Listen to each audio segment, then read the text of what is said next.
Hey there. Welcome to The Joy of Recording. This is episode 5. I'm Dan Phelps, and I've been taking you step by step, if you've been following along so far, through the process of starting a track from scratch, just creating a texture and letting that be sort of a foil for writing and improvising.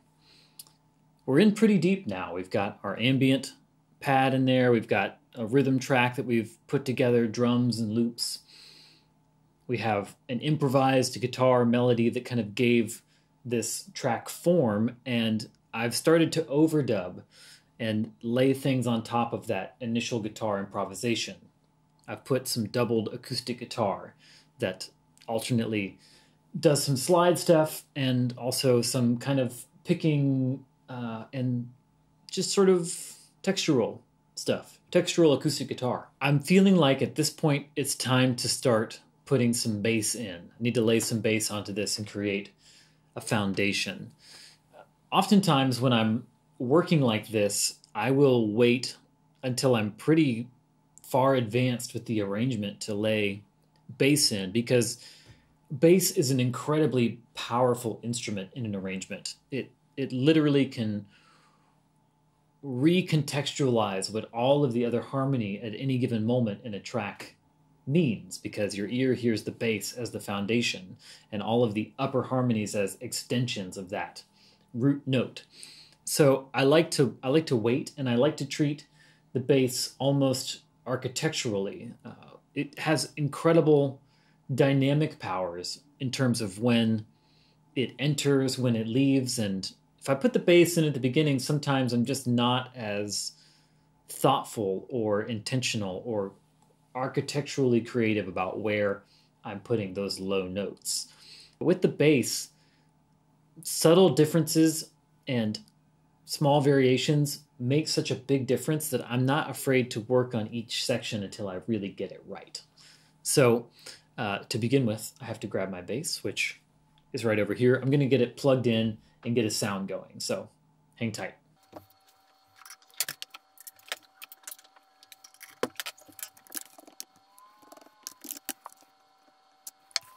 Just an aside here, as I'm working, I recommend that you always name your tracks as you make them. If I'm working really fast, sometimes I fall out of the habit, or if I'm searching for a sound, I don't always name the track for what it is, but since I'm playing bass, I've named this track bass, which then means that, at least in regards to Pro Tools, all of the sound files that I make in the process of recording this bass track are all going to be named bass, which is going to be easier down the road. What really is not awesome is getting sessions from other people that are just full of sound files named like audio 12.1765 or something like that. So name your tracks as you go. In addition, as I'm building a track, I'm organizing my tracks kind of like I would if I were working on a console. From left to right, I'm going drums and percussion elements, and then bass, and then guitars, and then it would be keyboards or vocals or whatever sort of additional stuff. Kind of like a piano, how you have bass notes or foundational elements on the left, and the further you go to the right, you kind of get higher into the frequency spectrum, and also more elemental in terms of the role that those tracks play in the song. That's a standard that I adhere to, because if I've got a session with 24 tracks in it, it's convenient to know generally where I might find a certain element that I'm looking for. Okay, back to bass sound.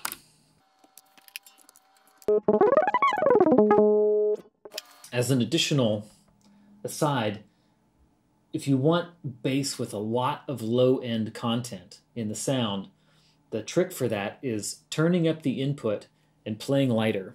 Because the lighter you strike the string, especially the low strings, the more low end there's going to be. There's going to be a little less initial attack to the note, and you're going to hear more of that sub-frequency content in there. Just a little tip for you. So after I tune real quick, I'm just going to start playing along to this track and feeling my way through it. And if I discover something along the way that I feel is noteworthy, I'll stop and we'll talk about it. So let's get in there. always go into record. You never know when you're going to play something that stands out and you want to remember it later.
Okay, I think I'm honing in on how I want the bass to function. So now I'm gonna go in and just make the different sections work rather than try to get a full performance.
I like that lick going into the second verse, so I'm just gonna punch in starting from there.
Liked it up till there, that last thing.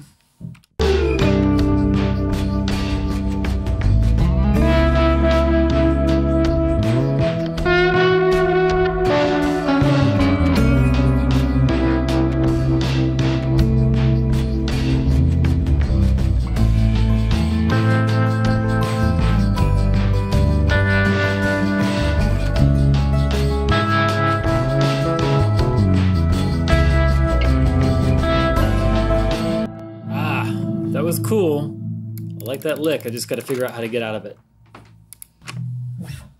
Sometimes I have to figure out what I did previously in the track to figure out what to play there. So I'm going to listen to just the electric guitar part by itself for a second to see what is going on there.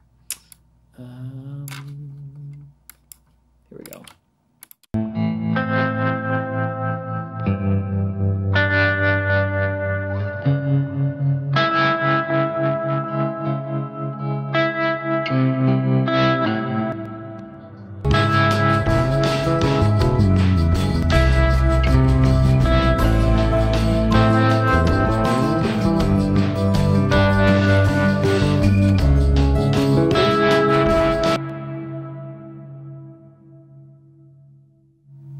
I'm playing too much.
Okay, I am gonna declare myself satisfied with that. I'm gonna go back and listen through everything, make sure that there's nothing that stands out and that I'm not missing anything in the flow of the song. I'll probably apply a little bit of plug-in coloration and compression just to even everything out because I recorded this without any compression. So let's listen back and see how we feel.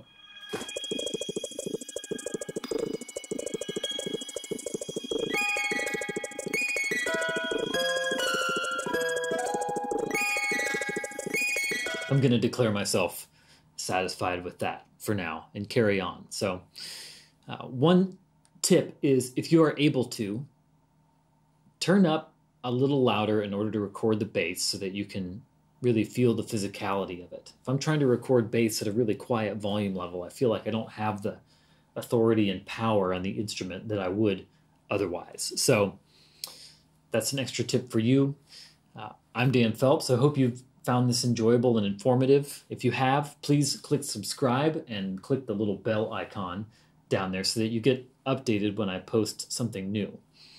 Additionally, if you're just getting started with recording, I have a quick start guide and checklist for you on everything that you're going to need to start recording at home. You can find that in the show notes below, as well as a link to my website, and I will put this track up on SoundCloud and include a link so that you can hear this at the stage that it's at without having to include it in the video here. So have a great week. See you next week.